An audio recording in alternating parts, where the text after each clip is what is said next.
Haleluya. Saya berdoa agar kita menjadi seperti anak-anak kecil lagi ya. Kita jadi lebih peka sama Roh Kudus, lebih gampang untuk bertobat, berubah untuk yang benar. Saya berdoa agar jemaat ini mengalami Tuhan tahun ini. Tahun ini adalah tahun encountering Christ in everything. Karena itu jemaat harus makin peka sama Roh Kudus. Harus semakin tahu yang mana bukan tuntunan Kristus.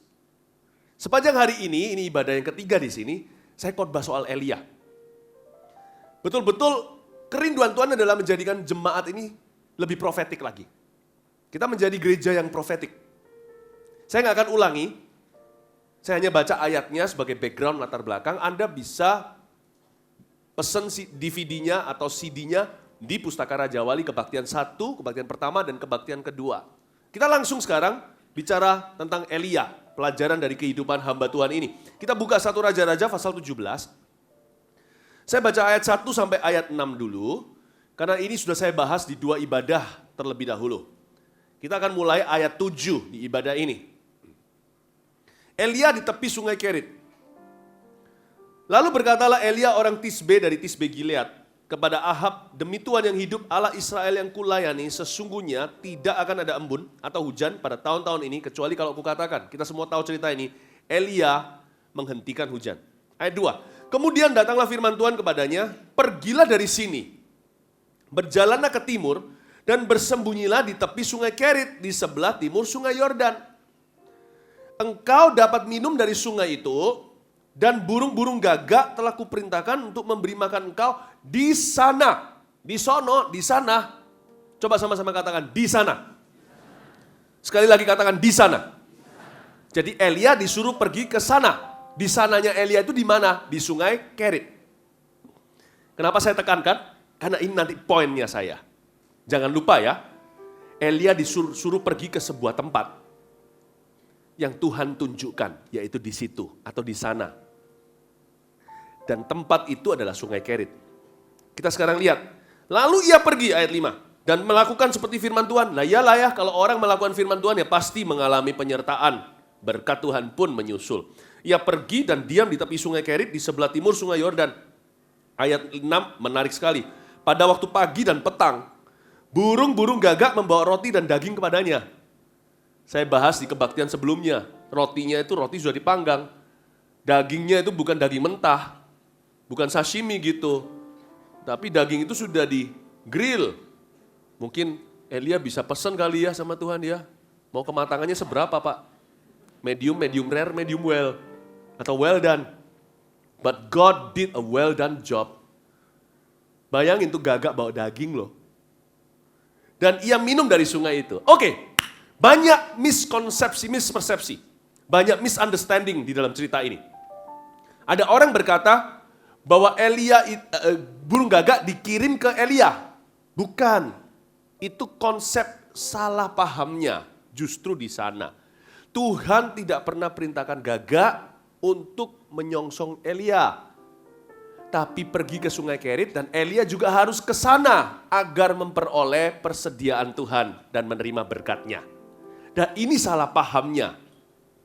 Banyak orang mengira bahwa Tuhan utus burung-burung itu pergi ke Elia. Nah kalau Elia tersesat ke sungai Berantas, ketemu roti dan wagyu tidak? Enggak. Karena dia tidak ada di sana di mana Allah menghendakinya.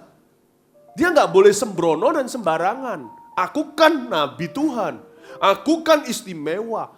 Aku kemana ya gagak mengikutiku? Tidak. Anda harus ikut instruksi Tuhan dulu. Baru gagak diutus ke situ. Saya diberkati Tuhan jadi pendeta karena ini panggilan saya. Lah kalau saya jadi artis gak akan saya diberkati saudara. Saya diberkati bukan karena Philip Mantova itu istimewa. Tapi selama saya menghamba dan mengabdikan diri kepada Tuhan dan kehendaknya yang jadi, saya disertai, diberkati siapa jamah saya, jamah biji mata Allah. Bisa tangkap ini ya? Itulah sebabnya kita penting tahu untuk menemukan di mana tempat kita dalam hidup ini. Itulah sebabnya seorang pengusaha jangan merasa saya berhasil dalam segala usaha dan bidang usaha yang saya lakukan. Sisa satu aja menjadi tantangan. Saya akan coba buka gereja. Don't do that. Ada satu raja kena kusta gara-gara begitu.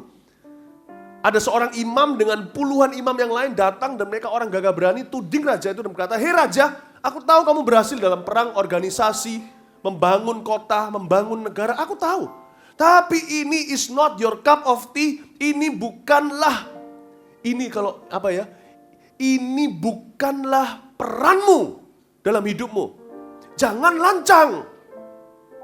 Detik imam itu ngomong begitu, raja ngamuk. Coba cek deh di kitab raja-raja. Pada waktu ngamuk, tiba-tiba merekahlah kusta di dahinya. Dan dia mati, tidak diingat jasanya. Dia mati diingat sebagai si kusta yang dikutuk Allah. Banyak pendeta kira, gua berhasil kok dalam pelayanan. Ayo, aku mau bisnis sekarang. Disaster, my friend. Bencana alam. Bencana kehidupan. Ada orang yang merasa, waktunya aku masuk dalam bidang politik. Betul enggak Tuhan suruh Anda ke situ? Jangan anak-anak Anda dan saya sukses di satu. Kita merasa kita maha kuasa di mana-mana. Penting Bapak Ibu, untuk kita mengerti di mana di sana kita. Elia tidak lucky atau beruntung dan hoki di setiap sungai. Jangankan di dunia, di Israel juga tidak. Hanya sungai Kerit saja. Dan dia harus ikut tuntunan Tuhan secara spesifik. Ini waktunya tahun ini kita harus encountering Christ, mengalami Kristus. Karena itu kita harus berjalan dengan spesifik sama Tuhan. Perhatikan detil Bapak Ibu. Jangan kita asal-asalan. Jangan lagi kita pukul rata. Tahun inilah tahun kita harus dengar-dengaran dengan Tuhan. Dengan resiko salah dengar gak apa-apa. Asal berusaha mendengar terlebih dahulu. Tuhan pasti tuntun. Kita tidak akan terpelecok, tidak akan terjatuh. Ini waktunya kita gak boleh puas jadi orang Kristen di pelataran bait suci bagian luar. Kita harus masuk ke tempat kudus dulu dan tembus sampai ke Maha Kudus. Puasa, doa harus jadi biasa. Jangan hanya 21 hari kemarin bulan Januari. Naik ke bukit doa harus jadi frequent flyer saudara, sekalipun gak perlu fly ke situ. Gak perlu terbang ke sana. Datang ke gereja harus kusyuk. Datang persiapan, on time. Hujan pun datang kayak begini karena Anda tahu Anda mau terima rema. Karena ini tuntunan Allah. Anda tidak mau datang hanya cuman puji-pujiannya.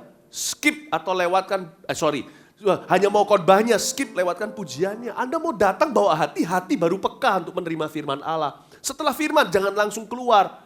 Karena alasan macet nanti mau keluar dulu. Jangan deh, resapi dulu. So what kalau telan setengah jam? So what? Asal berkat Tuhan tidak terlambat di hidup kita.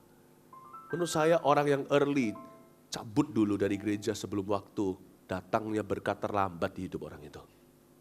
Nanti lihat ya, waktu yang terbuang lebih banyak daripada waktu yang kau hemat karena parkiran. Saya gak takut-takuti, kita pikir sendiri. Buktinya ada ayat, cari dulu kerajaan Allah. Semua ditambahkan. Bapak Ibu Saudara, saya ajak kita untuk memiliki prioritas yang benar. Tahun ini jangan jadi orang Kristen biasa deh. Don't. Itu pilihan sih. Kita gereja hanya bisa menciptakan peluang dan lowongan. Tapi kalau Anda tidak pakai nggak pakai, itu adalah keputusanmu. Anda mau jadi orang Kristen grade A, grade B, grade C, itu pilihan sendiri. Saya nggak mau. Saya nggak mau jadi orang Kristen biasa. Kenapa? My God is too good, Allahku terlalu baik. Rencana Tuhan terlalu indah. I must not miss God's best. Saya tidak boleh luput kelewatan yang terbaiknya dari Allah. Saya tidak mau berkat UMR-nya. Saya mau Dia memakai hidup saya. Amin. Mari kita sekarang lihat ayat 7. Elia dan janda di Sarfat. Nah, tadi kan kita bilang di sananya itu di mana? Di sungai Kerit. Ternyata berubah di ayat 7. Lihat ayat 7. Tetapi sesudah beberapa waktu, sungai itu menjadi kering. Sebab hujan tiada turun di negeri itu. Tadinya di ayat 7 berhenti di situ, saya jelaskan. Setelah berapa waktu, satu kurun waktu, sungai itu kering saudaraku. Bapak Ibu. Cepet ya, tadi suruh ke sungai Kerit. Sebentar, kering. Itulah sebabnya kita harus bangun hubungan dengan Tuhan. Kita harus terus mengikut Tuhan. I will follow you wherever, I will follow Him. Lagunya Sister Act itu loh. Woody, apa? Ya, I will follow him wherever he may go. La la la la la la la la la la la la la la la la la la la la. I love him, and where he goes I follow. Bisa goyang-goyang gitu. I will follow him, ya. Nah itu, kalau mau ikut sama Tuhan, tidak bisa follow sekali-kali atau sewaktu-waktu atau hari ini saja. Harus terus follow him. Wherever. Where itu di mana? Ever itu kapan saja sampai kapanpun. Wherever itu terus follow. Karena Anda ikut Tuhan, sekarang dibawa ke Kerit. Kalau Anda berhenti ikut Tuhan, Anda akan konyol mati di Kerit. Karena Tuhan sudah move on ke Sarfat. Tuhan itu cepat. Ini masalahnya. Tempat yang namanya di sana itu tidak statis, tapi profetik. Itulah sebabnya saya pernah ketemu dengan orang-orang yang tidak berubah. Bicaranya sama. Ngomongnya yang di-sharekan hanyalah glory di masa lalu. Karena orang itu sudah ketinggalan Tuhan. You have to keep following him. NYC berlalu, kita harus tanya Tuhan, apa yang berikutnya dari Tuhan? Contohnya begitu. Tempat di sana itu adalah tempat profetik, tidak selalu geografis. Tapi tempat itu akan terus berubah dalam kehidupan kita. Karena itu ketika berubah, apakah Anda sudah di Sarfat atau masih di Kerit di sana? Ada ayat yang berbunyi seperti ini. Bumi mengeluarkan buahnya sendiri. Pertama-tama tangkai. Lalu setelah itu bulir. Lalu setelah bulirnya muncul, butir-butirnya penuh di dalam bulir itu. Ketika tangkai, Anda di sana, Anda akan mendapatkan nutrisi. Tetapi ketika sudah jadi bulir, kalau Anda masih mencolok di tangkai, Anda ketinggalan berkat Tuhan. Ketika sudah sampai butir, Anda masih bicaranya bulir. Itulah sebabnya orang yang suka terus-menerus bicarakan masa lalu akan ketinggalan Tuhan. Orang yang terus bicarakan kesalahan orang lain, ketinggalan keretanya Tuhan. Bapak, Ibu, Saudara, udah gak usah dibuka multimedia ya. Saya mau beritahu kepada Anda, yang namanya di sana, katakan di sana, itu senantiasa berubah. Anda harus ngikut Tuhan dari dekat agar jangan ketinggalan. Amin? Amin? Nah, itu yang saya maksudkan. Tidak bisa kita itu ketinggalan. Tidak boleh kita asal-asalan. Saya tahu, saya kasih satu cerita deh. Saya di dalam profesi saya sebagai pendeta, sebagai misionaris, saya dipanggil Tuhan dan diberi sukses di dalam pelayanan saya ke negeri Taiwan. Anda tahulah, Anda ngikuti perjalanan saya kok. Saya selalu didoakan, selalu pulang ke sini bawa laporan kemenangan. Tahun 2006 tepatnya, hingga 2011, 5 tahun itu saya ke Taiwan, sampai masuk pesawat, langsung disapa oleh kru pesawat sudah hafal saya. Bukan saya gimana, setiap bulan itu sekali saya terbang. Selalu ke situ. Dan pelayanan saya diberkati dengan berbagai macam manifestasi kuasa. Buahnya dari anak-anak sampai orang tua, segala profesi Tuhan lengkapi yang dijamah oleh Roh Kudus. FKA pun diadakan berkali-kali di situ. 2011, Tuhan bilang sama saya, waktu itu saya berada di sebuah kota namanya Taichung, pertengahan Taiwan. Suatu siang hari, kita mengadakan konferensi. Roh Kudus bicara jelas sama saya. Nah, ini harus belajar dengarkan suara Tuhan. Masalahnya kalau Tuhan bicara itu misterius, kadang-kadang kita nggak tahu lanjutnya apa. Kita harus taat dulu. Tuhan bilang sama saya, kamu nanti di sesi ini, kamu pamitan. Ini tandanya. Kalau ini salah, ini hari-hari terakhirmu di Taiwan. Aku akan pastikan seluruh murid-muridmu di Taiwan akan hadir di konferensi ini. Nggak masuk akal, karena biasanya orang kalau hadir itu malam, yang untuk umum semuanya. Ini siangnya Roh Kudus bilang sama saya, semua muridmu ada yang semua ada di sana. Saya kaget, masa sungguhan ternyata Tuhan kalau bicara nggak pernah berbohong. Orang-orang yang dari aborigin, orang-orang suku asli Dayak-Dayak datang semua. Gembala-gembala yang saya muridkan satu-satu datang. Orang-orang dari segala lapisan sampai yang selebriti, semuanya datang. Yang pengusaha, yang mahasiswa, siapa semua yang mewakili setiap lapis itu ada di sana. Wow, gak masuk akal. Mereka sapa saya, jadi saya tahu. Kita semuanya di ruang-ruang pembicara. Saya lihat semua muridku ada di situ. Tak terkecuali. Tuhan bilang, Tuhan jangan ginilah Tuhan. Kenapa? Orang itu biasanya baru lemparkan handuk putih kalau dia kalah. Saya ini lagi jaya. Tuhan bilang, kalau kamu tidak segera move on with me. Sebentar lagi waktu kamu sadar udah telat. Ketika sungai itu kering, kamu akan stagnasi. Ketika stagnasi, kamu tidak akan bisa melihat movementku lagi. Movementmu menjadi monumen. Kamu akan jadi seperti orang-orang yang selalu bicara tentang kebangunan rohani di masa lalu. Sedangkan sekarang dia kering kerontang. Aduh Tuhan, singkat cerita saya say goodbye di situ. Nangis orang-orang, saya bilang gak boleh nangis. Apa-apaan ini? Ngapain nangis-nangis segala? Ini bukan KDI. Saya pergi kan untuk berbuah. Saya tinggalkan kalian kan juga kalian supaya berbuah. Tapi memang betul. Waktu itu saya masih ingat, saya goodbye sama mereka. Singkat cerita, udah saya pergi ke ruang Pastor Ian yang barusan tadi pergi nih, tadi kebaktian 1-2 ada di sini. Dr. Ellen juga, ketika saya pergi, dipakailah hamba-hamba Tuhan ini. Muncul hamba-hamba Tuhan, gereja-gereja baru itu muncul di situ. Ketika saya pergi, mereka dipakai Tuhan. Ya ini enggak mungkin sama, kalau di Mount Sharon saya tidak akan kemana-mana. Saya akan selalu di sini, ini rumah bagi saya. Ya, don't worry, I'm not leaving you.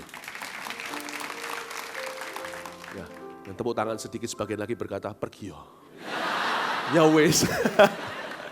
Oke, dengarkan saya. Nah, akhirnya saya setelah saya pergi itu saya melihat manifestasi dahsyat. Orang yang biasa-biasa dipakai Tuhan. Pastor Ian yang ambil mikrofonnya. Saya masih ingat, saya pergi ke ruang tunggu, saya buka blindnya, saya nangis di ruang tunggu. Lalu Tuhan tegur saya setelah saya nangis sekitar 10 menit. Saya tidak nangis di depan mereka. Saya nggak boleh mereka cucur air mata untuk saya, itu mencuri kemuliaan namanya. Tapi waktu saya nangis sendiri, Tuhan bilang, kenapa kamu menangis? Aku membawamu ke Sarfat. Setelah itu muncullah Myanmar. Setelah itu muncullah yang namanya China, Jepang dibuka. Yang sebenarnya Anda lihat laporan kemenangannya. Saya masih tetap bersikuku berada di Taipei, di Taiwan. I will have miss Burma.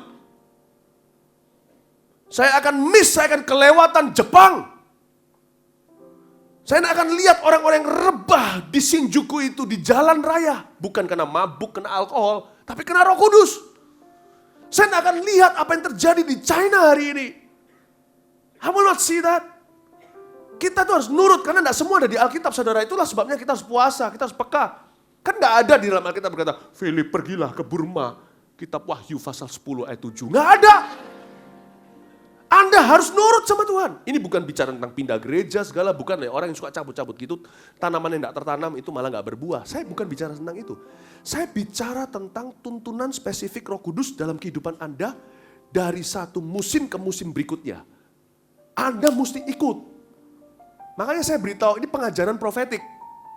Saya tahu kalau ngajar begini bisa banyak eksesnya. Saya ngajar gini tuh resikonya ada orang yang ngeroh nanti. Tapi saya yakin kok, saya confident, pede sama jemaat ini. Karena jemaat ini balance sekali. Selama ini Anda tidak diajarkan terlalu, oke, kasih tepuk tangan Tuhan, haleluya. Yes. Anda gak diajarkan terlalu ekstrim ke reform atau diajarkan terlalu ekstrim ke karismatik. Anda selalu berada di tengah. Saya senang. Jadi karena itu saya ambil resiko deh. Saya berani ajarkan yang profetik pada Anda sekalipun di sini nanti pasti ada yang terjemahkan ngawur. Karena ini makanan keras itu bukan marah-marah, makanan keras itu kontennya berisiko. Tapi ini pesan Tuhan, Anda harus dalam bisnis. Dalam kehidupanmu, jangan kalau rumah tangga harus ngerti batasnya loh ya. Hal ini tidak bisa ditafsirkan 100% di satu hal, itu kan salah. Tuhan, aku move on. Aku minta engkau tunjukkan istri berikutku atau suami berikutku. Ngawur! Suami berikutku, itu nggak boleh. Itu malah ayatnya jangan pindahkan boundary yang Tuhan sudah tanamkan. Atau batas-batas, jangan. Tapi saya maksudkan adalah Anda mesti peka nih. Ada banyak hal nggak ada ditulis di Alkitab soalnya. Kalau Alkitab aja nggak dibaca, bagaimana yang nggak di Alkitab Anda bisa temukan? Saya nggak ngomong gini, lalu nggak baca Alkitab, ngeroh. Enggak loh ya. Karena saya tahu yang tidak di dalam Alkitab itu banyak dalam hidup kita. Saya harus di dalam Alkitab supaya saya bisa menafsirkan yang tidak ada di Alkitab dengan cara yang paling Alkitabiah dan paling peka. Be careful. Sometimes some of you have not moved on. Anda orang yang sama 5 tahun lalu hari ini, Anda sudah stagnasi. Padahal Tuhan tidak menuntun, Anda masih di-carried. Padahal Anda seharusnya sudah disarfat. Tangkap ini Bapak Ibu Saudara, amin. Karena itu cara terbaik untuk menerima perubahan yang dari Tuhan adalah join the dance. Jangan kritik perubahan kalau perubahan itu baik dan benar. Kalau perubahan itu iman, jangan kritik. Join the celebration, join the dance. You cannot make sense. Kita tidak bisa make sense, tidak bisa merasionalisasikan perubahan yang dari Tuhan.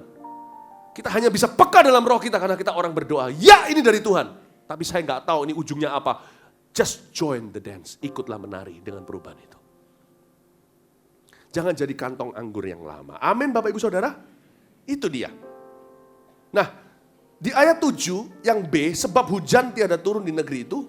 Oh ini ayat 8 sekarang. Maka datanglah firman Tuhan kepada Elia. Perhatikan ini. Setiap segala sesuatu yang baru yang Anda mau lakukan, Anda harus belajar dari Elia. Kita harus belajar dari Elia, harus menerima firman yang baru dulu. Jangan beranjak dari mana Anda berada sebelum ada firman diucapkan. Kalau saya jadi Elia, saya sudah panik saudara. Saya melihat sungai Kerit sudah kering. Udah kering tuh. Dan orang gak bisa minum hanya 3 hari. 7 hari mati. 3 hari mulai dehidrasi, berat gak keruan. Gak makan bisa 40 hari. Bisa. Saya lebih panik gak minum daripada gak makan. Saya pernah gak makan 40 hari waktu saya baru bertobat, saya puasa.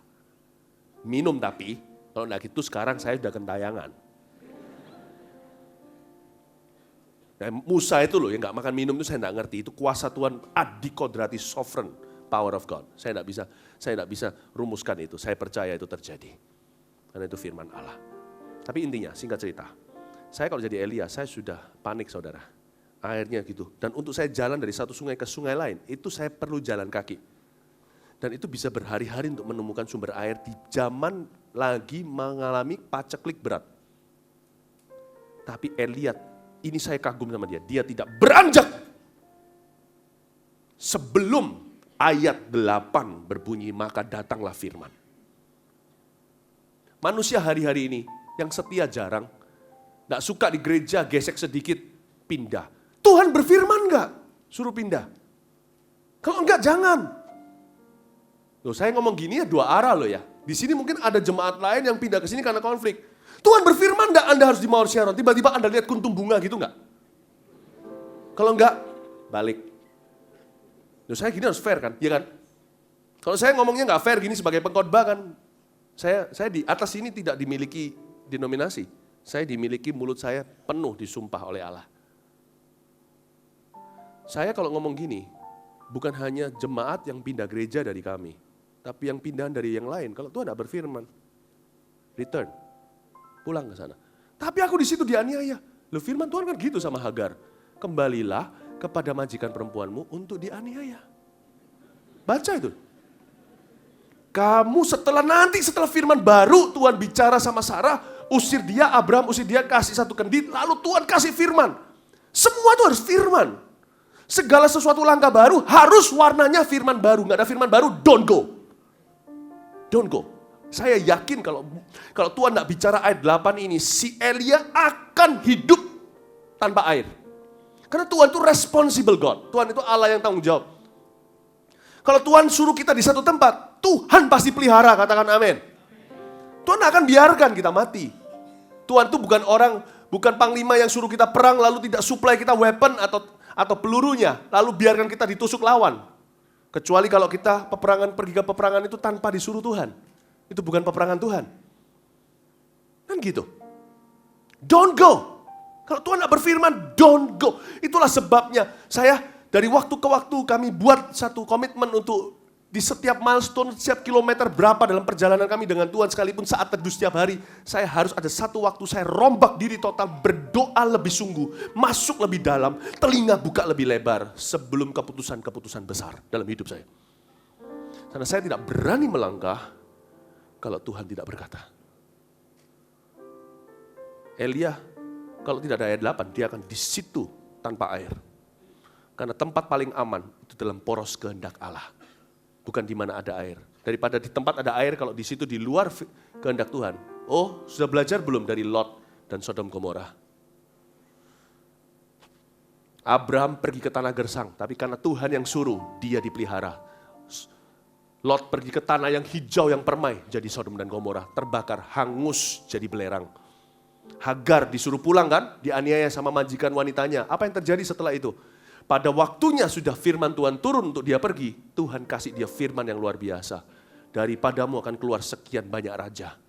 Hari ini, negara-negara Arab, raja-raja di situ segalanya. Sekalipun mereka memusuhi Israel, mereka tidak punah kan? Karena Tuhan juga punya perjanjian sama mereka. Bukan Injil loh ya, bukan keselamatan. Tapi physical existence di dunia ini sebagai bangsa, mereka tidak akan pernah pudar. Domba Kedar. Itu janji Tuhan sama Hagar. I am not going to leave a church. Aku tidak akan meninggalkan sebuah karir. Aku tidak meninggalkan sesuatu proyek yang dari Tuhan atau suatu beban, suatu misi. Sebelum Tuhan berkata, cabut Philip, saya akan di sana sampai mati. Mending mati dalam kehendak Tuhan daripada hidup di luar kehendaknya. Tempat paling aman itu berada di mana dia suruh kita. Bukan di Amerika, bukan di Indonesia. Orang dulu bilang sama saya, Indonesia bahaya, kamu ngapain pulang? Hari ini mereka iri sama saya semua. Mereka semua iri sama saya ada di Indonesia. Hidup baik-baik saja, lebih enak dari mereka. Teman-teman saya dulu yang mencemooh saya itu yang di Amerika, di Kanada semuanya. Ngapain lu pulang gitu sekarang? Sekarang mereka yang berkata, enak ya lu ya di situ. Saya bilang bukan. Bukan di situ atau di sana. Aku nurut sama Tuhan, kamu enggak. Makanya itu beda nasibnya. Sorry lo ya. Aku jujur. Kadang-kadang juga kenapa kita berada di dalam satu keadaan yang mencepit. Tuhan izinkan kita untuk mengalami pil pahit kita sendiri.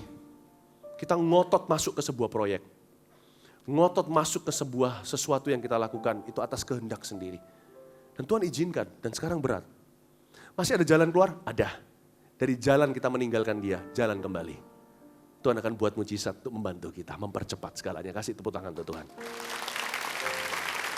Ya, ayat 9, bersiaplah pergi ke Sarfat. Sarfat adalah tempat di sana yang baru, yang termasuk wilayah Sidon. Dan diamlah di sana. Ketahuilah, aku telah memerintahkan burung gagak untuk memberi kau makan. Betul. Tuhan itu metodenya lebih dari satu, saudara. Kalau di Kerit, gagak. Di Sarfat, janda. Jangan kotakin Tuhan. Manusia kan selalu mendewakan metode, namanya tradisi. Allah kita nggak bisa dikekang, nggak bisa dikotakkan. Luar biasa. Ini ada sedikit paralel, bukan sedikit, banyak paralel dengan ayat-ayat yang di atas. Aku telah memerintahkan, lihat ayat 4 ya. Engkau dapat minum dari sungai itu dan burung gagak telah kuperintahkan untuk memberi makan engkau di sana. Coba sekarang lihat ayat 9. Bersiaplah pergi ke Sarfat termasuk wilayah Sidon, diam di sana, ketahuilah aku telah memerintahkan seorang janda untuk memberi engkau makan. Luar biasa. Waktu Tuhan suruh kita melakukan sesuatu kehendaknya atau memanggil kita untuk melakukan sesuatu untuk dia atau pergi ke satu tempat atau berada di dalam sebuah keadaan untuk dia. Bapak, Ibu, Saudara, itu perintah dua arah. Ketika Tuhan perintahkan kita pergi, dari sana secara misterius Tuhan perintahkan seseorang untuk datang menjemput kita. Amin. Saya dengar cerita ekstrim, cerita yang sangat ekstrim. Seorang hamba Tuhan yang pergi, yang dipakai Tuhan dalam kesembuhan yang luar biasa, misionaris ke Afrika. Ini zaman ini ekstrim ya, tidak harus pakai cara gitu. Jangan niru-niru. Oke? Tapi yang ini agak sedikit mengerikan. Dia pergi cuma dengan sisa uang sedikit. naik kapal, itu zaman kuno dulu, bukan pesawat terbang, sampai ke Afrika. Dia nggak tahu dia nanti nginep di mana, dijemput siapa, dia nggak tahu. Dia hanya dengar suara Tuhan, go to Africa. Amazing. Sampailah dia di Afrika, bawa istri dan anaknya. Tiba-tiba dari sebelah sana, ada yang menjerit dan berkata, you are the man I'm looking for, kamulah orang yang kucari. Kok tahu? Aku melihatmu dalam penglihatan. Wow, hebat yang kayak gini itu membuat rambut tangan itu berdiri. Ternyata akhirnya di house atau dikasih tempat tinggal dan akhirnya dipelihara seperti Elia ceritanya. Luar biasa. Saya nggak ajarkan kita gegabah. Orang hamba Tuhan ini ada ceritanya, nggak cuman itu saja. Kalau Anda tahu latar belakangnya, gimana pemakaian Tuhan berikutnya, Anda ngerti, nggak masuk akal, tapi tetap masuk akal. Ngerti maksud saya? Nggak masuk akal yang dapat dipertanggungjawabkan. Tapi jangan tiba-tiba di sini jual rumah, bawa istri anak langsung ke Afrika, nggak ada yang jemput loh ya. Tuhan nggak suruh ke situ. Paham maksud saya ya, Bapak Ibu? Tapi di sini prinsip cerita ini, kalau Tuhan suruh pergi, itu di situ Tuhan suruh jemput. Tuhan nggak pernah beritahu gini, anakku, injili papamu.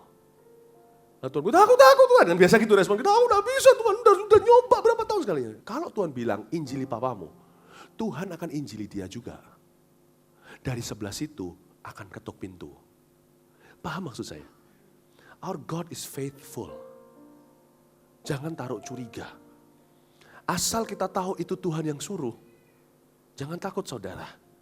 Allah beserta. Itu dia. Ketahuilah aku telah memerintahkan, bukan akan loh ya.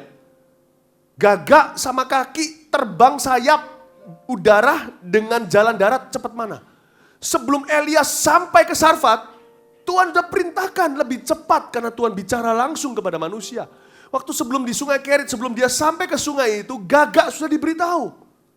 Jadi ketika Elia sampai ke sungai itu, udah lihat beberapa gagak dengan rib eye dan tenderloin di situ.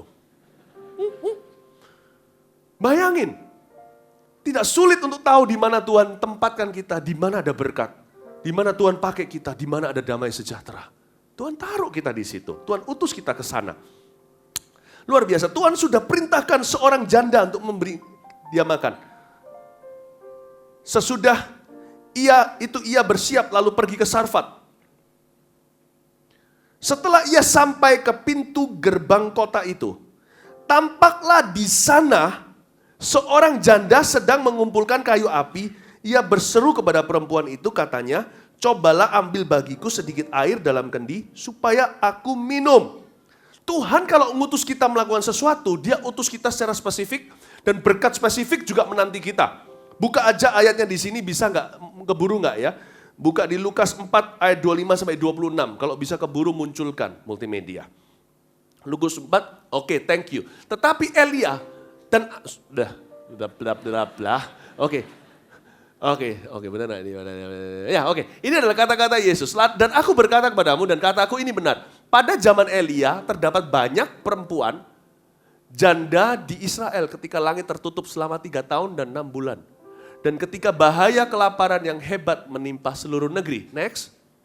Tetapi Elia diutus bukan kepada salah seorang dari mereka. Banyak janda, siapa bilang di Sarfat hanya satu. Tapi melainkan kepada seorang perempuan janda di Sarfat, di tanah Sidon. Jangan minta berkat yang general sama Tuhan tahun ini. Spesifik. Kalau Tuhan bicara sama Anda, itu jodohmu, dia pasti bicara di sebelah situ, itu jodohmu juga. Karena itu jangan gampang percaya dengan orang yang berkata, Tuhan berkata, aku jodohmu. Dia bilang, loh Tuhan kok berkata kamu bukan jodohku? Nah gitu loh jawabnya. Salah satu kita pasti salah dan kamu yang salah. Atau kasih waktu dulu, siapa tahu cinta bertumbuh. Pasti kalau itu dari Tuhan, dua sisi saudara. Allah kita tidak pernah bertepuk sebelah tangan. Mari kita semua tepuk tangan.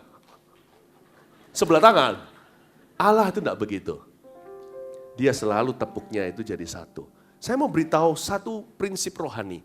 When God asks you to do something, He's doing something on the other side already. Amin. Ketika Tuhan suruh kita memberi, contohnya pemberian. Tuhan sudah sediakan berkat menyongsong kita. Give, it will come back to you Good measure, press down, shake it together. Running over, give, it will come back to you. When you give to the Lord. Saya rasa seperti Ron Kenoly.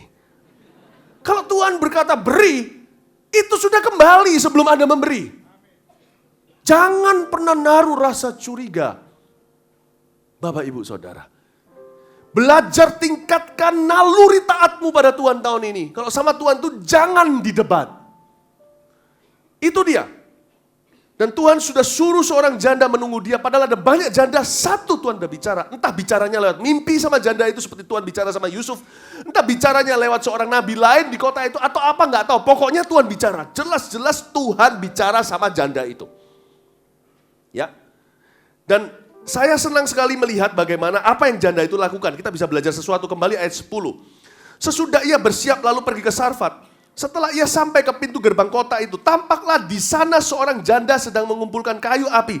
Perhatikan kata di sana, katakan di sana. Jadi di sananya Elia adalah Sarfat. Di sananya janda itu adalah pintu gerbang. Bisa ngerti nggak? It takes two to produce a miracle. Dibutuhkan dua sisi untuk sebuah mujizat terjadi. Dan dua sisi itu dari Tuhan semua. Suatu hari, di saat bersamaan kali, siapa tahu. Elia beritahu sama Tuhan, datanglah firman Tuhan, pergilah ke Sarfat. Kamu nanti di pintu gerbang ketemu janda. Nanti di situ kamu ketemu dia. Di sisi lain, Tuhan bicara. Mungkin tidak audible karena dia bukan nabi. Kepekaannya terbatas, tapi Tuhan tidak bisa dibatasi. Orang terbatas pun Tuhan bisa tembus batas bicara sama orang itu. Dan mungkin Tuhan bicara lewat mimpi kali. Berkata gini dalam mimpi itu. Hai anakku, hai perempuan ini. Nanti besok siang kamu harus berada di sana. Dia mungkin protes. Karena kita tahu janda ini sudah pesimis sekali. Kalau kita baca bocoran belakangnya. Kalau Anda pernah baca ayat firman ini, Anda tahu janda itu berkata, aku hanya mau makan sekali lalu mati dengan anakku. Sudah kelaparan luar biasa sekali di negeri. Bayangin orang sudah mau mati, sama Tuhan disuruh ke pintu gerbang lah, ya ngapain? Pernah mikir nggak? Itulah sebabnya orang Kristen, anak Tuhan yang punya Tuhan gak boleh pesimis. Anda mau bangkrut kayak, mau pailit kayak, Anda dikejar hutang kayak, Anda sudah mati-matian, udah kanker stadium terakhir kayak, sudah divonis tinggal berapa bulan kayak, Anda tetap harus dengar suara Tuhan, di mana aku harus berada, kemana kau utus hari ini. Perempuan itu kalau menolak Tuhan, dia akan kehilangan berkat.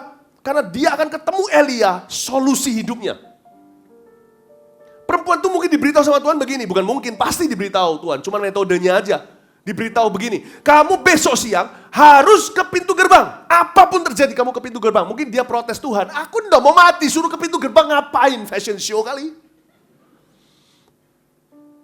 Untungnya dengan imannya yang rapuh, saya tahu dia rapuh karena pengakuannya nanti waktu ketemu sama Elia, pesimis sekali. Dia tetap nurut. Tetap nurut. Coba bayangin, kalau Elia sampai di pintu gerbang, tarat, tapi perempuan itu tidak taat, ketemu nggak? Bisa aja Tuhan kata, ya sudah, cari penggantinya, janda yang lain. Tidak, Yesus berkata ada banyak janda, Tuhan pilih yang satu itu. Atau mungkin si perempuan itu disuruh ke pintu gerbang, tapi Elianya bersandar pada pengertian sendiri dan berkata, aku enggak mau Tuhan, ke sana terlalu resiko di Sarfat. Gimana nanti kalau aku mati? Di sini aja Tuhan, masih bisa hidup berapa hari? Kalau si janda muncul di pintu gerbang, Elia tidak taat, ketemu enggak?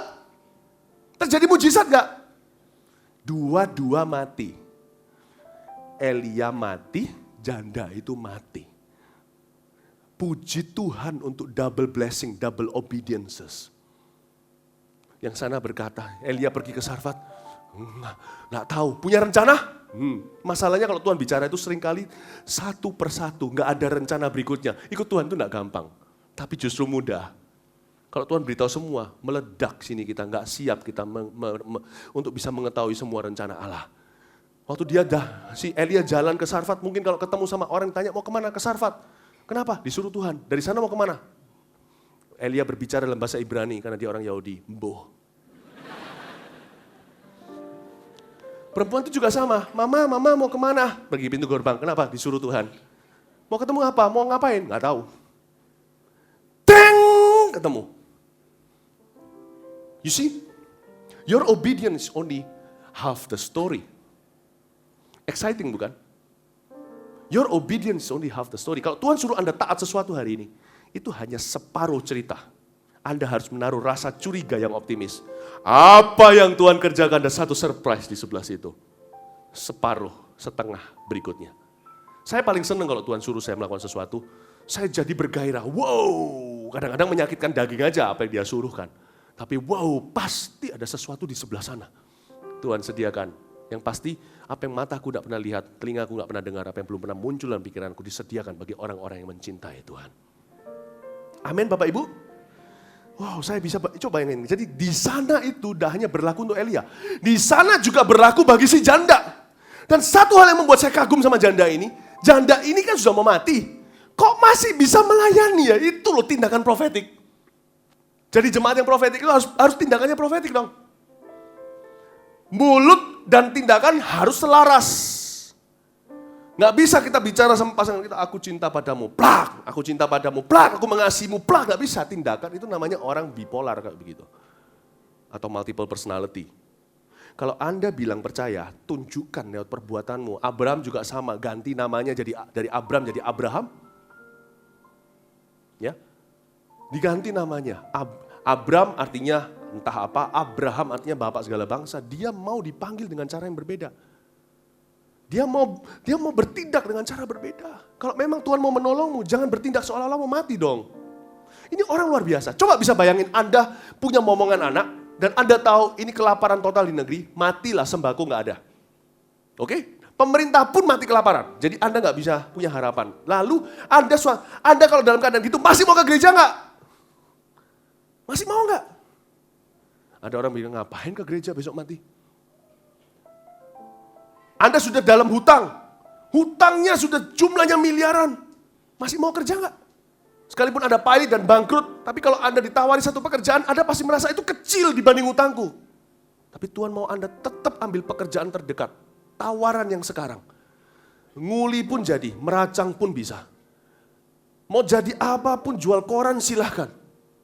Sekalipun hutangmu miliaran, bertindaklah seolah-olah engkau akan keluar dari hutang itu dengan semampumu.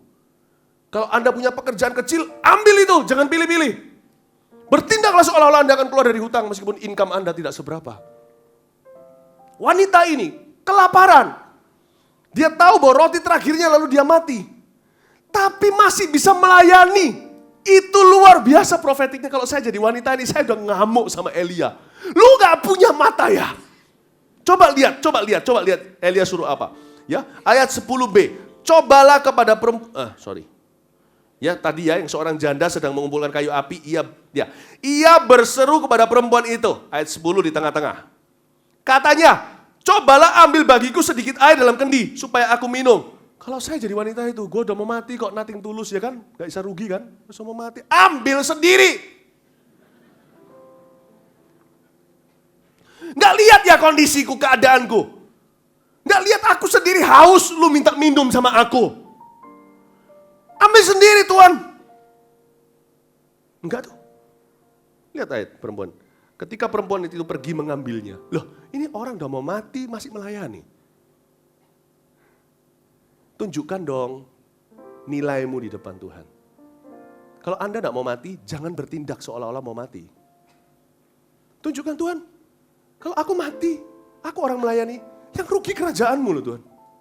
Bukan aku loh yang rugi. Aku mati keuntungan masuk surga. Tapi orang kayak aku gini, mana cari? Wah, GR sedikit di depan Tuhan. Dia melayani, kasih minum, coba lihat itu. Ia berseru, lalu habis itu si Elia itu memang dablek. Tapi dia dableknya itu karena disuruh Tuhan. Coba lihat ayat 11, ketika perempuan itu pergi mengambilnya, ia berseru lagi. Ini namanya dalam bahasa Chinese-nya pepatah berbunyi, dikasih hati minta rembelah. Ketika ia berseru lagi, cobalah ambil juga bagiku sepotong roti. Kalau saya jadi wanita itu, saya tahu nomor telepon Elia, saya sudah kirim emoticon begini. Alamak. Orang macam apa kamu? Ladies first kan? Masa ladies yang disuruh ke sana sini? Perempuan itu menjawab, Bukan dia nggak mau. Demi Tuhan Allahmu yang hidup, sesungguhnya tidak ada lagi roti padaku sedikit pun kecuali segenggam tepung dalam tempayan dan sedikit minyak dalam buli-buli. Dan sekarang aku sedang mengumpulkan 2-3 potong kayu api. Kemudian aku mau pulang dan mengolahnya bagiku dan bagi anakku. Dan setelah kami memakannya, maka kami akan mati. Perhatikan, perempuan ini dapat pewahyuan tapi tidak dapat hikmat. Dia dapat pewahyuan bahwa dia akan mengalami mujizat. Dia harus pergi karena Tuhan sudah perintahkan perempuan itu memberi makan. Tapi dia nggak punya hikmat untuk bisa melihat bahwa ini utusan Tuhan, ini Elia. Dia nggak bisa lihat itu. Jadi Elia yang harus bantu celikan. Dan Elia itu sebenarnya bukan egois minta minum, minta makan. Dia sedang melatih iman. Karena Elia loh nggak perlu wanita ini. Ini memang disengaja dicari-cari sama Tuhan. Supaya Tuhan memberkati wanita janda ini. Tuhan bisa pakai gagak loh. Gagak itu lebih enak daripada manusia. Nggak perlu banyak bicara. Bicara pun kita nggak ngerti. Wah, wah, apa? Apalagi janda. Nggak punya suami, pelurunya banyak. Ini repot ini, mau kasih makan itu diceramai dulu. Kan mendingan gagak. Elia nggak perlu janda itu. Terus terang, Tuhan bisa terus lanjutkan kontrak dengan gagak. Kasih makan. Tapi kalau gagak yang diberkati ngapain? Tuhan mau berkati manusia. Karena itu yang paling dia cinta. Karena itu Tuhan utus janda. Elia beritahu sama dia. Elia uji imannya. Oke, ini. Saya yakin Tuhan yang bicara sama dia di Kerit. Tuhan yang bicara saat dia di gerbang dan melihat wanita itu. Tuhan pasti bicara, itu dia. That's her, oke. Elia gak langsung berkata, itu kamu. Enggak. Diuji. Halo sister, perempuan. Saya atau ngomong manggilnya apa ya? Nih, nih apa? Enggak enak apa. Madam, halo bu. Minta minum. Dia ambilin. Elia bilang, ini dia. Betul ini. Ini orang punya cikal bakal mujizatnya.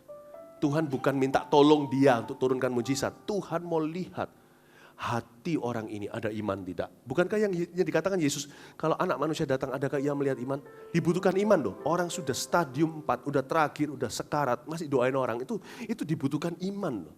Saya punya kenalan seperti itu. Sudah tidak keruan. Kalau bisa ke gereja hari ini pasti beliau ke gereja. Saya yakin 100% pasti ke gereja. Dia nggak bertindak seolah-olah besok dia mati.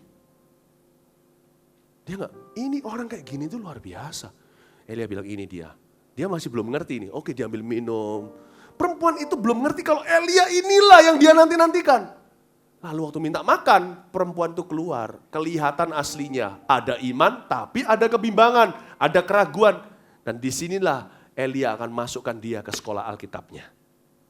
Sekolah Roh Kudusnya. Minta roti. Tuhan. Roti saya hanya punya tepung ini. Saya makan dengan anak besok mati. Sorry, gak bisa beri. Nah, ini dia.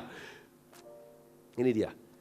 Elia mau memberi dia mujizat karena Tuhan yang suruh. Tapi untuk dapat mujizat orang itu harus punya iman. Roma 5 mengatakan, munculkan di depan sini aja. Roma 5 tadi yang saya sudah minta, Roma 5 ayat 2. Munculin ya, Roma 5 ayat 2. Ini adalah hukum rohani, seperti gravitasi jangan pernah ditantang ya. Anda jangan naik ke gedung tinggi lalu lompat dan berkata, Tuhan tolonglah aku mati. Nah Roma 5 ayat 2 ini juga hukum, bukan jasmani tapi rohani. Anda jangan lupa, untuk orang mengalami mujizat harus ada faith. Itu saja syaratnya, itu bukan harga kok, itu hanya percaya. Only believe and you will see my glory. Oleh dia kita juga beroleh jalan masuk. Oleh iman. Jadi ada dua oleh dia itu Tuhan sediakan. Meskipun Tuhan sediakan saudara, sekarang di dalam udara ini ada FM AM. Anda gak dengar kan sekarang suara FM AM? Kecuali Anda sediakan antena, nah itu antenanya iman. Oleh dia, semua sudah selesai. Yesus mati berkata, it is finished. Sudah disediakan. Oleh iman, itu resipiennya, penerimanya. Oleh iman kepada kasih karunia ini, hanya beroleh jalan masuk oleh iman kepada kasih karunia. Kata kasih karunia itu kata kasih karunia itu pemberian, cuma-cuma undeserving gifts. Oleh iman tadi. Langsung dia lihat, matikan. Dia langsung tahu bahwa wanita ini Tuhan bicara, tapi imannya rapuh. Dan tugas Elia tadinya, tugas Elia itu nantinya akan membangun mezbah untuk membunuh Baal, mengembalikan orang Israel pada Tuhan. Dia untuk melihat janda ini diberkati, dia harus bangun mezbah imannya. Itulah sebabnya kalau dengar khotbah mesti harus hati-hati. Karena sekarang saya sedang membangun mezbah iman Anda. Bukan saya yang menuai saudara, saya dapat upahnya sendiri sebagai hamba Tuhan. Suatu hari saya hanya mau mendengar, baik sekali perbuatanmu, masuk dalam sukacita Bapakku, cukup bagiku. Tidak minta apa-apa dari jemaat. Dia yang memanggil saya bukan Anda, dia yang mengupahi saya bukan Anda. Tapi upahnya itu Anda sendiri yang akan rasakan. Kalau iman Anda timbul dari pendengaran yang menuai dirimu sendiri, Bapak Ibu. Haleluya. Dan langsung si Elia berkata sama dia, minta rotimu. Wow, dia keberatan. Lalu ayat 13. Tapi Elia berkata kepadanya, jangan takut Bu, pulanglah, buatlah seperti yang kukatakan itu. Kau katakan itu. Tapi buatlah lebih dahulu, garis bawah itu, lebih dahulu, katakan lebih dahulu. Buatlah lebih dahulu bagiku sepotong roti bundar kecil daripadanya dan bawalah kepadaku. Kemudian barulah kau buat bagimu dan bagi anakmu. Ini pendeta macam apa ini? Ini kalau ada saya di sampingnya mungkin saya lempari dia batu. Makanya itu saya begitu, bukan saya diceritain ini, tapi Elia. Elia bukan merampas makanan janda dan anak dan seorang yatim, bukan piatu. Dia itu sedang menolong mereka untuk menerima sesuatu anugerah lebih besar. Dan untuk anugerah lebih besar diberikan, sisa itu harus diserahkan ke dia. Elia gak perlu, sesungguhnya Elia punya Tuhan. Dia baru ngalami gagak. Dibatal kontrak karena Tuhan pindahkan berkatnya ke kepala manusia. Luar biasa. Jadi kalau Elia enggak butuh, ngapain itu dia minta roti itu ya? Roti itu. Saya beritahu ya. Coba, saya mungkin enggak bisa selesaikan semua. Munculkan aja Matius 6 ayat 33, munculin ini. Coba katakan lebih dahulu. Lebih dahulu. Lebih keras, lebih dahulu. Itu permintaan Elia kan? Coba masakan dulu, seperti yang kau katakan, tapi kasih aku lebih dahulu. Aduh ini orang. Kadang-kadang ya, you want to know what? Inappropriate, untimely compassion curses more than it blesses. Dan area ini saya harus belajar. Nggak apa-apa nyalain dulu, ada kotak saya di dalamnya ya. Oke, ada kan? Ya, oke. Kalau saya gini tangannya hilang, oh ya oke. Ini saya harus belajar, saya belum pendeta sekaliber Elia. Saya masih sungkan sama manusia. Kalau saya jadi dia mungkin saya nggak tega, tapi justru rasa nggak tega saya itu bisa membunuh janda ini. Paham maksud saya? Kadang-kadang kita kasihani orang, aduh kasihan kamu ya, kita kasih. Budaya Indonesia kan, you're killing them. Sekali-kali mau saya coba, tapi nanti tunggu dulu iman saya itu lebih kuat dari itu. Ketika orang berkata, Pak, saya udah bangkrut total. Kamu punya sisa berapa? Di dalam akun Anda. 20 juta, transfer semua untuk pembangunan gereja.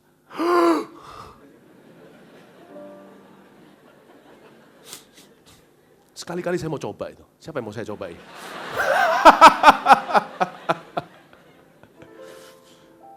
Tapi dalam cerita itu, ini justru kasih. Yang kasihan itu justru mengasihani. Itu bukan kasih, itu membunuh. Makanya saya berkata gini, Tuhan, saya salah ini. Saya salah. Saya pernah sekali, saya ngomong gini bukan duit ya. Jangan please jangan salah ngerti ya. Kita ini aman ya, kita ini gembala dan domba ya. Kita sudah kenal, saling kenal sudah sekian tahun. Oke? Tapi intern aja, ini kan akan masuk YouTube.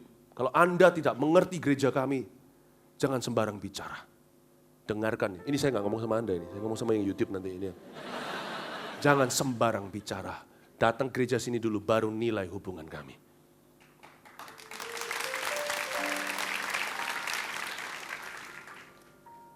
Saya pernah didatangi jemaat yang dalam masalah keuangan. Baru keluar, serahkan. Lalu mereka mau serahkan yang namanya biaya tabungan kuliah putranya. Saya tolak. Waktu saya baca ini saya berkata, ya Tuhan, oh my goodness, I hope I didn't do them any harm. Mereka bukan mau kasih saya. Ini kasih Elia loh. Ini Elia minta kasih ke Elia loh, bayangin. Saya enggak minta kiriman apa-apa, dengar ini prinsip rohani. Tapi ini mau kasih ke gereja loh, saya tolak. Saya bilang, saya enggak tega lihat kalian. Saya rasa sih mereka diam-diam kasih. Saya pernah sekali bicara di sebuah kafe dan jemaat itu juga ada di sini. Ini semua jemaat berbeda-beda. Mau memberikan sekian untuk pembangunan, waktu belum ada cetusan pembangunan, belum ada yang namanya blueprintnya. Saya beritahu waktu itu, waktu di sebuah kafe, beliau berkata, saya mau kasih. Saya berkata, jangan di depan saya. Pakai dulu untuk rumahnya, renov rumahnya, untuk ini rumahnya kan belum punya rumah sendiri sekalipun diberkati. Tapi sudah waktunya, jangan deh. Dia mau kasih ke rumah Tuhan, saya nggak mau kasih. Sampai beliau berkata, saya punya sendiri kok tabung yang memang saya sudah sisihkan untuk rumah saya. Terus saya bilang begini terakhir, kasih aja tapi jangan saya tahu, saya tidak akan tega. Karena saya mengasihi orang itu. Saya berkata, ya Tuhan ampuni aku. Jangan-jangan aku di Mawar Sharon telah membunuh kesempatanmu. Karena saya terlalu lembek. Saya terlalu kasihan sama kalian, sama Anda jemaat. Saya belum bisa kayak Elia. Kamu punya apa roti? Sisanya ini bukan uang di bank, roti. Besok mati, aku cek dulu. Hah? Ya. Saya belum bisa, someday maybe. Pengkhotbah banyak yang sudah berani begini, saya nggak berani. Ya udah kalau saya nggak berani, jangan ngikut saya di ini. Kalau Anda memang mau memberi, prinsip ini letakkan sendiri, jangan saya tahu deh. Udah Anda belajar terapkan prinsip ini. Jangan saya bawa tidur, saya dan istri saya bisa mikiri, jemaat itu nggak punya apa-apa, kasihkan rumah. Nggak punya apa-apa, kasihkan untuk misi. Saya dan istri saya bisa makan, nggak kolu saudara. Kalau Anda mau kasih. Saya harap Anda terapkan firman ini, bukan hanya soal keuangan, soal waktu, soal segala sesuatu. Matius 6:23. Tapi jangan lakukan, jangan beritahu saya tidak tegaan orangnya, saya belum kuat imannya. Matius 6:33. Tapi carilah dahulu kerajaan Allah dan kebenarannya, maka semuanya itu akan ditambahkan kepadamu.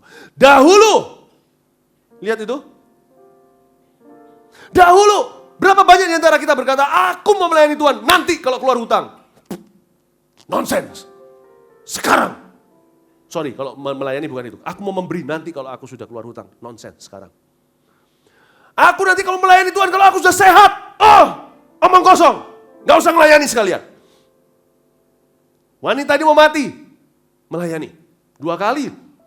Aku nanti mau sungguh-sungguh dengan Tuhan kalau aku udah dapat jodoh. Percuma.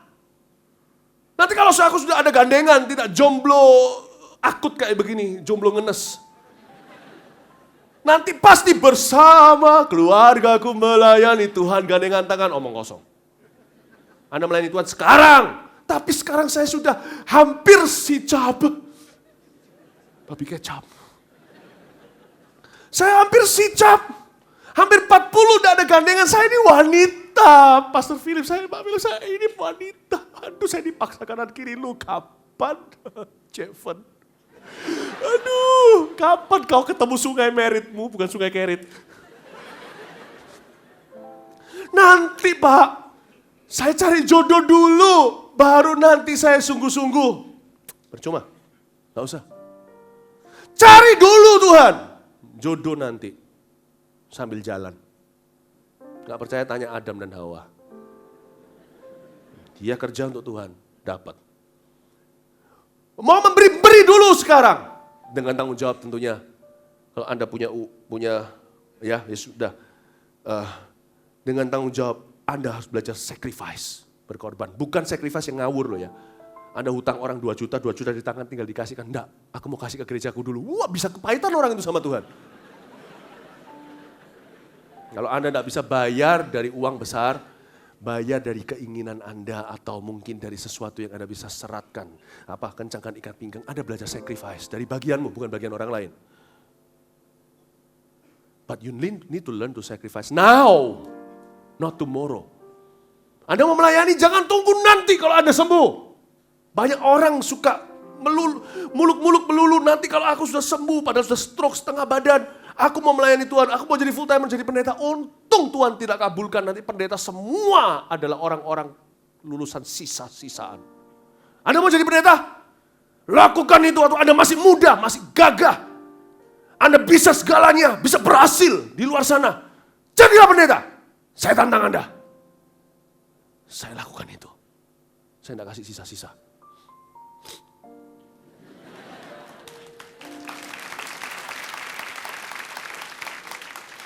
Jangan sudah kolesterolan, rambut pun sudah tidak ada, perut udah buncit, tidak ada apa-apa lagi, lalu sakit lagi, udah gak punya apa-apa, tidak dapat kerja, dikeluarkan sama kantornya segalanya, baru berkata aku mau melayanimu sepenuh waktu. Kalau Anda mau jadi pendeta, pastikan Anda cum laude. Pastikan Anda dapat kerjaan, aduhai di luar sana, Anda berkata, wow, aku harus semua ini korbankan. Pastikan Anda punya bakat, punya semuanya, tapi Anda berkata, aku memilih, karena Tuhan memilihku untuk menjadi hamba Tuhan. Begitu loh. Cari dahulu, jangan sisa-sisa begitu.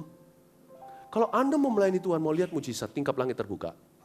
Saya minta Matius 6:33, Anda perhatikan. Jangan bilang sama saya pendeta lemah dalam hal ini. Saya tidak kuat, tidak bisa tega. Lakukan aja prinsip yang saya ajarkan. Sebab saya lakukan ini, tapi saya belum berani terapkan ke orang lain. Suatu hari mungkin saya berani. Sementara saya belum berani, terapkan sendiri.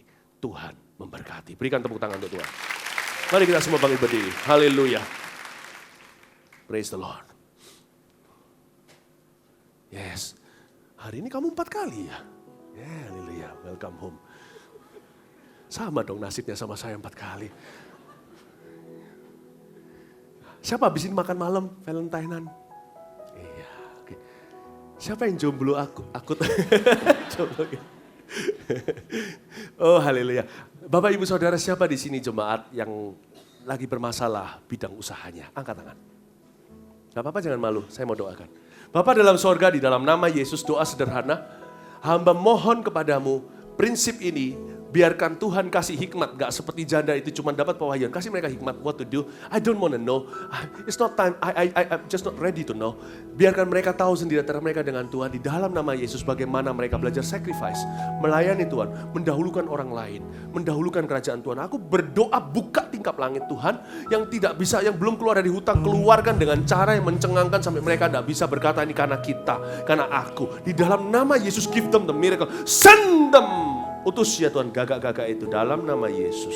Utus ya Tuhan. Dan pada pengusaha-pengusaha yang hari-hari ini mengalami masalah hukum dengan pengadilan dan sebagainya, urusan-urusan sengketa, hamba berdoa murnikan hati mereka, biarkan evaluasi kalau ada salah juga bisa untuk bisa introspeksi. Tetapi Tuhan, siapa yang bisa berdiri di depanmu tanpa salah, cacat celah? Semua kita pasti ada kurangnya. Ampuni, tapi Tuhan lanjutkan kasih karunia-Mu. Bawa mereka keluar, selesaikan masalah hukum itu dengan secepat mungkin. Di dalam nama Tuhan Yesus Kristus. Haleluya, turunkan tanganmu. Siapa di sini yang telah berdoa untuk pasangan hidup, belum dapat, nggak apa-apa, angkat tangannya. Angkat dengan bangga, kalau belum dapat bukan Anda yang salah kok. Itu orang-orang belum dicelikan matanya gitu aja. Ya, angkat tangannya yang sudah waktunya ya. Angkat tangan. Kalau Anda masih SMP 2 jangan angkat tangan. Wah ngapain sekarang mau minta, sudah akut dan ngenes. Belum waktu saudara. Ya, yang berdoa untuk pasangan hidup belum dapat. Angkat tangannya, saya berdoa Bapa dalam sorga, di dalam nama Yesus hamba berdoa. Agar mereka yang mengangkat tangan ini kau beri sejahtera dulu. Hingga mereka dapat identitasnya pada Tuhan. Yaitu mereka tidak perlu punya pasangan untuk bahagia, mereka bisa bahagia sekarang. Di dalam nama Yesus buat mereka fulfill. Kalau mereka bisa lihat, coba dengan logika manusia aja bisa tahu. Orang married, banyak yang gak bahagia juga kan. Mereka sekarang bahkan lebih bahagia dari banyak orang yang married. Tapi hamba berdoa beri mereka jodoh. Karena itu juga kehendak Tuhan.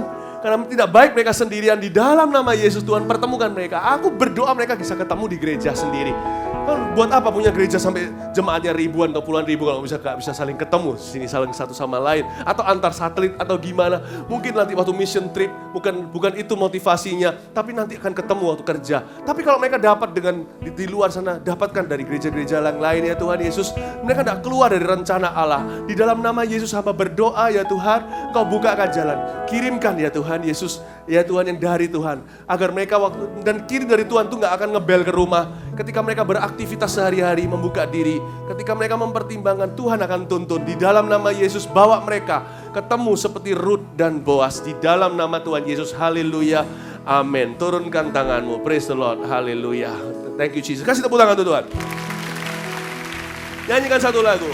Tuhanku Percaya. Oh, come on. rencana-Mu indah, walau saat ini tak ku mengerti. Engkau telah berfirman, memberi masa depan, damai sejahtera, penuh harapan. Ku tahu rencanamu indah bagiku, ku tahu kehendakmu baik bagiku, ku tahu rancanganmu sempurna bagiku, ku tahu jalan-jalanmu yang terbaik bagiku. Sama-sama katakan dengan iman, kita klaim janji Tuhan. Tuhan, ku percaya rencanamu indah, walau saat ini tak ku mengerti. Engkau telah berfirman, Engkau telah berfirman, memberi masa depan, damai sejahtera, penuh harapan. Ku tahu rencanamu indah bagiku, ku tahu kehendakmu baik bagiku, ku tahu rancanganmu sempurna bagiku, ku tahu jalan-jalanmu yang terbaik bagiku. Ku tahu rencanamu indah bagiku, ku tahu kehendakmu baik bagiku, ku tahu rancanganmu sempurna bagiku, ku tahu jalan-jalanmu yang terbaik bagiku. ada satu couple di sini yang barusan, mungkin ini Valentine juga, Tuhan tidak ikut-ikutan, tapi Tuhan itu juga membuahkan pada musimnya. Ada satu couple, Roh Kudus bicara jelas pada saya untuk kita nyanyi. Anda mulai terakhir ini geger terus. Karena yang wanita berkata, tunangan Anda berkata, sudah waktunya kita menikah. Tapi yang laki masih belum mau. Karena dia berkata, aku harus punya rumah dulu, aku harus punya ini dan itu. Seolah-olah nunggu kaya dulu gitulah, baru nangis, baru nangis, baru married, maksudnya baru kawin. Tunggu mapan dulu baru menikah. Nggak usah kata Tuhan. Asal Anda punya kerjaan tetap, pasanganmu juga kalau perlu double income, asal Anda sudah cukup dewasa, secara moral, secara mental, secara rohani, orang tua merestui, justru nanti ketika Anda menikah, tingkap itu dibuka sama Tuhan. Karena ada idealisme, Anda harus punya begini, dan itu. Nubuatan saya ini bisa nggak persis tepat, karena saya juga melihatnya samar-samar, tapi saya merasakan kuat sekali. Entah yang cowok atau ceweknya yang bilang begitu atau begini. Bisa kebalik, tapi seharusnya begitu. Saya merasakan itu Anda ada di sini orangnya. Mana orang yang angkat tangan? Bukan berarti didoain langsung. Anda bersedia langsung didoain di sini, belum. Isi formulir ya, enak aja. Dan saya nggak bisa berkati Anda juga, tapi saya minta orangnya di mana di sini. Saya mau teguhkan Anda, Tuhan lagi bicara tentang Anda. Terus geger soal itu, nggak mau menikah, udah waktunya menikah, mau diulur sampai entah kapan, karena Anda masih bergumul soal itu. Padahal Anda sudah oke. Ada nggak? Orangnya mana di sini? Di sebelah situ ya, that's you kan? Mana tunangannya? Itu di sebelahnya. Coba gini aja, yang dasar.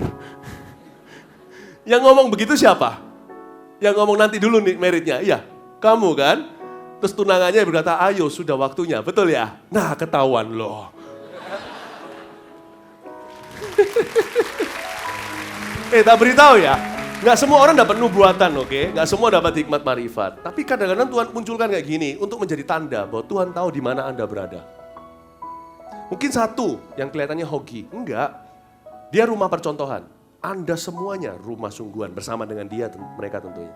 God knows where you are and you need to be where God wants you to be. Tuhan tahu di mana Anda berada. Anda harus setia dengan dia, berada di tempat di mana Anda ditentukan oleh Tuhan. Ya, kita doain dulu untuk yang ke situ supaya bertobat, gua baptis kalian gitu ya.